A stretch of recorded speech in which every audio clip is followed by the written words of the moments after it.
سوال: آیات سجدہ کتنی ہیں اور قرآن میں کہاں ہیں؟ قرآن میں آیات سجدہ 14 ہیں۔ نمبر 1 سورۃ الاعراف آیت نمبر 206، سورۃ الرعد آیت نمبر 15، سورۃ النحل آیت نمبر 49-50، سورۃ بنی اسرائیل آیت نمبر 107، سورۃ المریم آیت نمبر 58، سورۃ الحج آیت نمبر 18، سورۃ الفرقان آیت نمبر 60، سورۃ النمل آیت نمبر 25،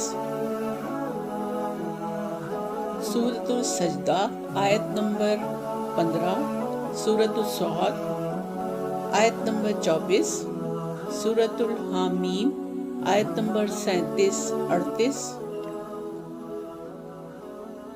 سورۃ النجم آیت نمبر 62، سورۃ الانشقاق آیت نمبر 21، سورۃ العلق آیت نمبر 19۔